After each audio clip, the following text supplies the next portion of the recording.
Iggy Peck Architect.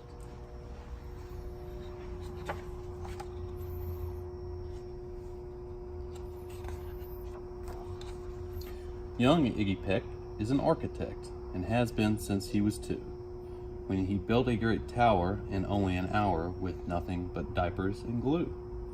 "Good gracious, Ignatius," his mother exclaimed, "that's the coolest thing I've ever seen." But her smile faded fast as a light wind blew past, and she realized those diapers weren't clean. "Ignatius, my son, what on earth have you done? That's disgusting and nasty. It stinks." But Iggy was gone. He was out on the lawn using dirt claws to build a great sphinx.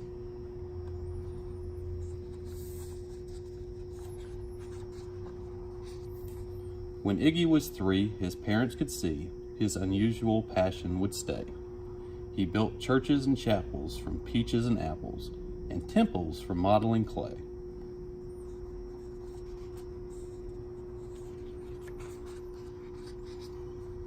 At dinner one night, to his father's delight, Iggy got a bright gleam in his eye, and out on the porch built the St. Louis arch with pancakes and coconut pie.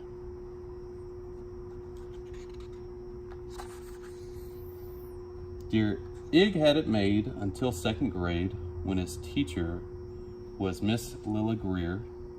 On the very first day, she had this to say: "We do not talk of buildings in here.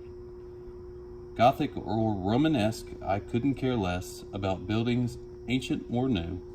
She said in her lecture about architecture that it had no place in grade 2.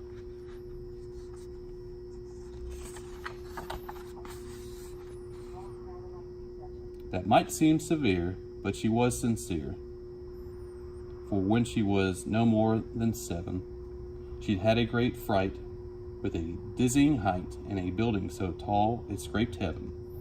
And on an architect's tour of the 95th floor, young Lilla got lost from the group.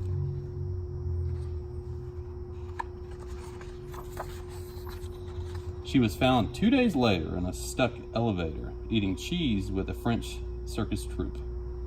After that day, it's quite safe to say, she thought all building lovers were nuts. As a teacher, she taught that, above all, one ought to avoid them, no ifs, ands, or buts. As you might guess, it could cause Iggy stress to hear such terrible talk. But he didn't hear. He sat in the rear while building a castle of chalk. "You, Iggy Peck, your desk is a wreck. Tear down that castle right now. You will not build here in here. Is that perfectly clear? Do you need to see Principal Howe?"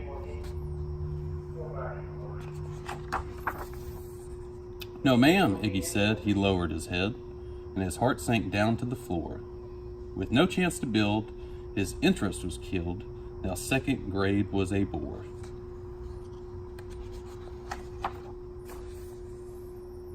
After 12 long days that passed in a haze of reading, writing, and arithmetic, Miss Greer took the class to Blue River Pass for a hike and an old-fashioned picnic.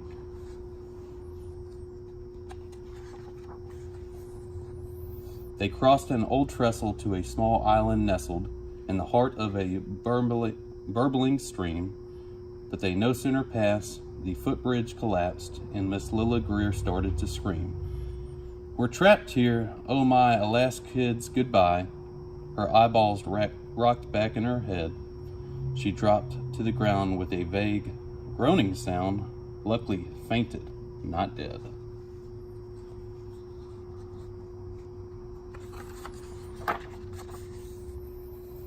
The class was amazed. They stood there quite dazed, uncertain of what they should do. But one bright young man was of a hatching plan, which started with Miss Lilla's shoe.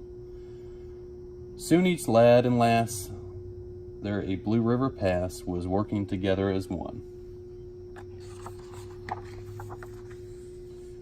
And when she came to, Miss Lilla Greer knew that something quite brave had been done.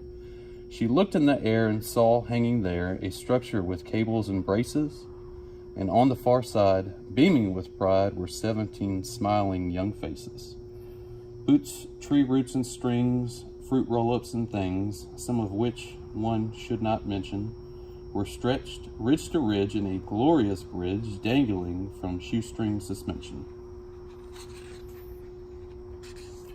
It all became clear to Miss Lilla Greer as she crossed the bridge over the stream.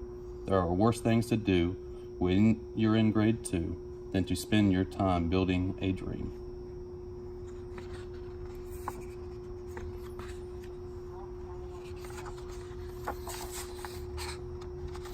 Now every week at Blue River Creek Elementary in 2nd grade, all the school kids can hear, along with Miss Greer, how the world's greatest buildings were made.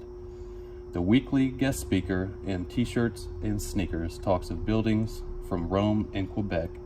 Of course, he's the guy who builds towers from pie, that brilliant young Iggy Peck.